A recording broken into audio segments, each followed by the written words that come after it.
নমস্কার বন্ধুরা, welcome to my YouTube channel. আজকে আমি আপনাদের দেখাবো রাসমেলা। আমাদের এখানে অম্বিকানগরে রাসমেলা হয়েছিল, মানে ছোটোই হয় মেলাটা। তো রাসমেলার কিছু ভিডিও আপনাদের কাছে শেয়ার করছি। এই দেখুন, সবার প্রথমে ঢুকতে এখানে গোপাল ঠাকুর, তারপর হচ্ছে বাবা মহাদেব দেখলেন, রাধাকৃষ্ণ।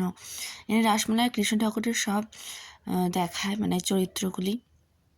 এই দেখুন মা, কৃষ্ণের মা, এখন কৃষ্ণের জন্ম যখন হয়েছিল কৃষ্ণকে নিয়ে গেছিলো তখনকার।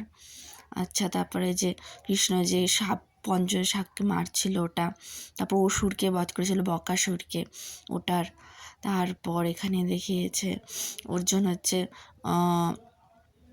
মানে তো বস্ত্রহরণ, এই দেখুন বস্ত্রহরণ গোপীদের। তারপর মানে বিভিন্ন ধরনের কালিমা।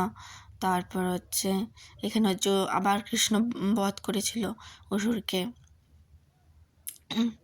তারপর হচ্ছে এখানে মানে নানা ধরনের এখানে কৃষ্ণের যা যা কাজ করেছিল কৃষ্ণ ক্রেতা দাপর যুগে, ওগুলি বিস্তারিত এখানে রাসমেলায় তুলে ধরা হয়েছে।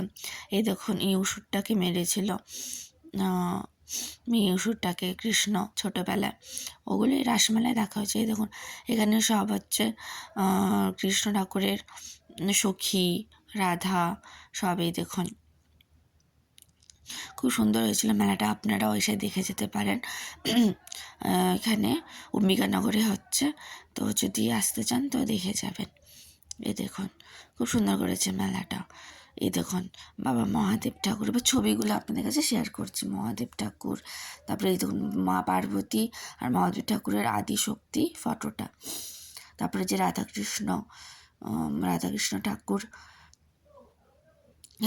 কৃষ্ণের মা বাবা, আসল মা বাবা যে জেলে যে ছিল, এই যে তারপর কৃষ্ণকে জন্ম হওয়ার পর যে নিয়ে গেছিল জলের মধ্যে দিয়ে, কৃষ্ণ পঞ্চনাগকে মারে যে ওর ওপর যে দাঁড়ায় ওটা, তারপর বকাসুরকে বধ করে, ওটার ফটো, মারে যে বকাসুরকে।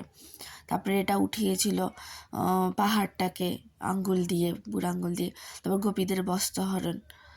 তারপর হচ্ছে আরও এই দেখুন মা কালী, ঠিক আছে, এখানে মা কালীকেও তুলে ধরা হয়েছে, নিয়েছে। তারপরে যা আরও অসুরকে বধ করে, এক একটা পার্ট এখানে তুলে ধরেছে।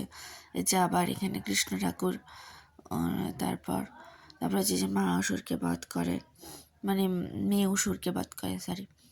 আশা করি ভিডিওটা আপনাদের ভালো লাগবে। ভালো লাগলে লাইক কমেন্ট শেয়ার করে দেবেন।